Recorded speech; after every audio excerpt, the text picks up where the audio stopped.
Hello, dear students.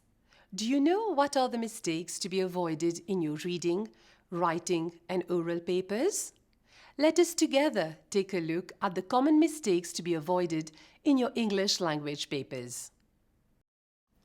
Let us have a look at tasks involving a short writing. Say you are asked to write in continuous writing between 200 and 300 words. You will require to develop the ideas given to you, usually as prompts.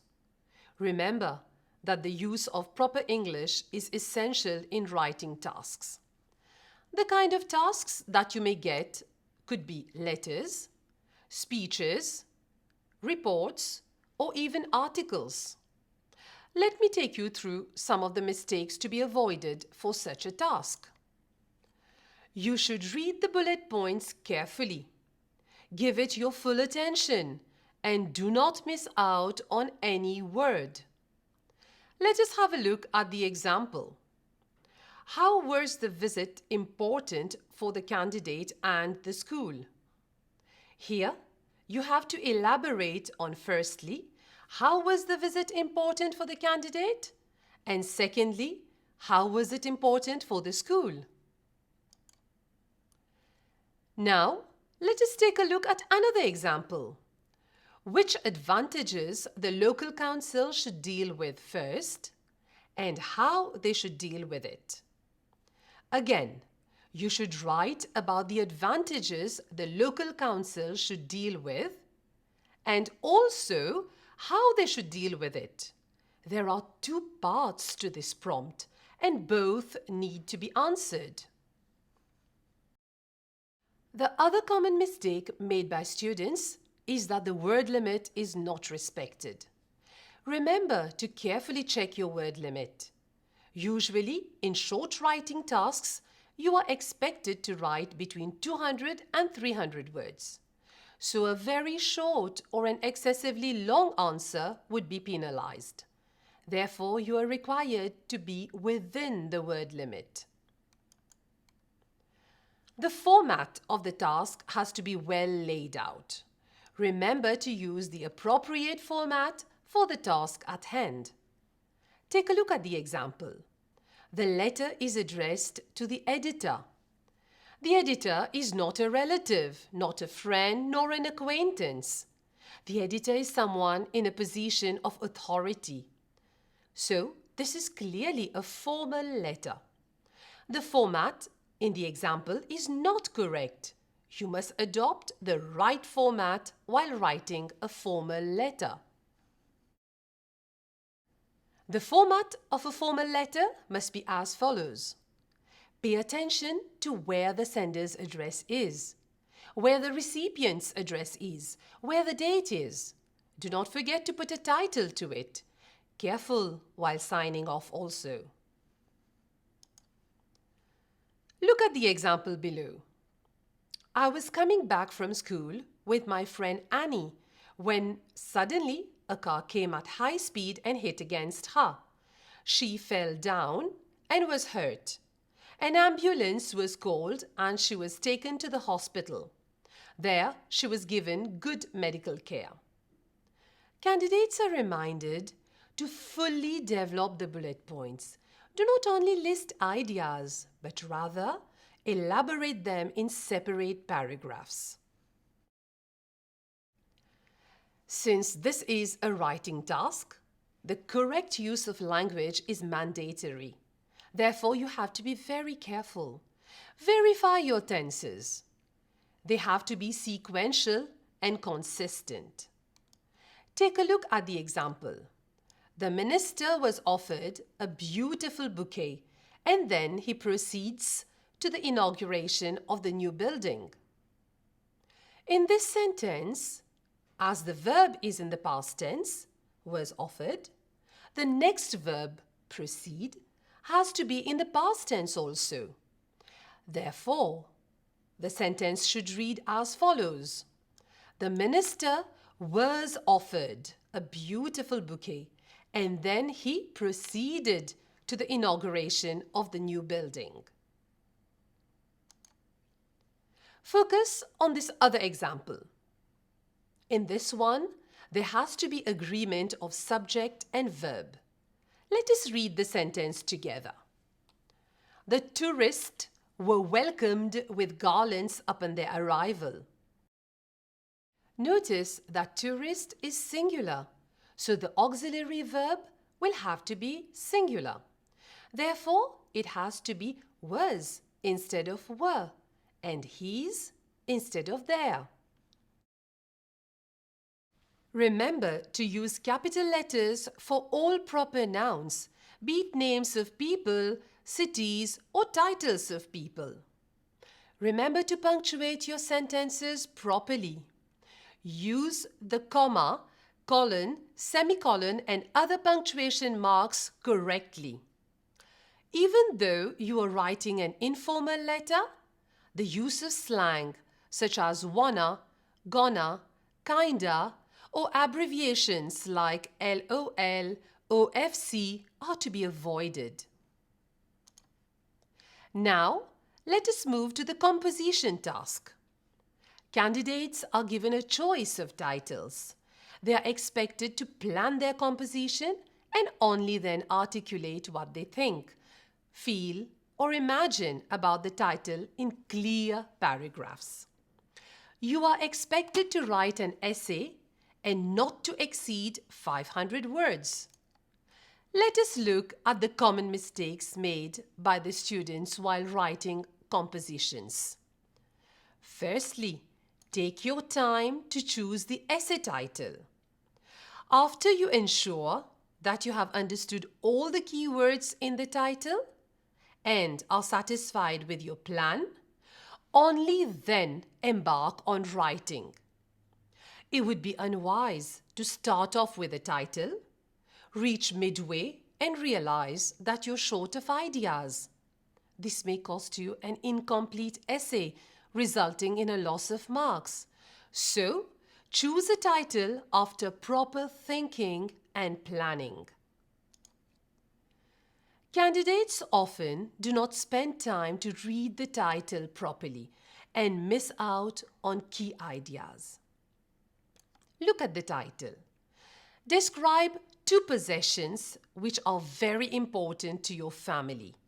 One which is useful and one which is for decoration.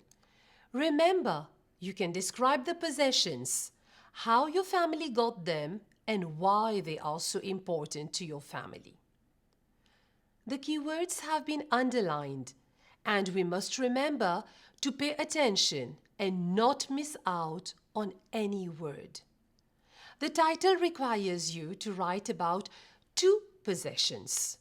One possession that is useful, so you have to elaborate on how it has been useful. Then, about another possession used for decoration. Do give details on the second item also, using a descriptive language. Let us take a look at another example. This title requires you to describe a location. Therefore, choose a place that you have visited. You must evoke the atmosphere there and use all the senses while describing. Do not only list aspects of the location, rather describe the place. Use an appropriate vocabulary. At this point, it would be good to point out that you must not turn the essay into a narrative and narrate a past holiday. Argumentative titles should be well planned so that you ensure that you have enough to write about before attempting an argumentative topic. Tackle the composition effectively using balanced arguments. Arguments on both sides of the topic. Do not only make a list of arguments without elaboration, as seen in the example. The degradation of the environment is taking place at a very accelerated pace. There are various factors responsible for this situation. The release of toxic fumes, discarding of chemical dyes in rivers, and deforestation for housing purposes. There are many other factors and also human actions that affect our environment. Consider the following points when attempting argumentative essays. Planning, elaboration, balance in arguments, and language are very important. Try to remain as original as possible. Share your ideas and opinions rather than rehearsing lines and using cliched plots. Let us take a look at the example. If the use of social media is not monitored, it can lead to grave consequences. It is harmful because it invades your privacy like never before. The oversharing happening on social media makes children a target for predators and hackers. It also leads to cyberbullying, which affects any person significantly. Your language has to be precise. You must avoid all grammatical inaccuracies. Look at the example. The number of tourists visiting our country has gone up during the last years, and it is becoming imperative to take certain measures to save our beaches and seas from overexploitation. When choosing a narrative title, remember to read and understand the title properly. Keep the storyline original. While writing, no need to include inverted commas around the given sentence, nor should it be underlined. Nonetheless, it is important to keep the original wording so the tense and the gender of the person involved is maintained. Let us look at the example below.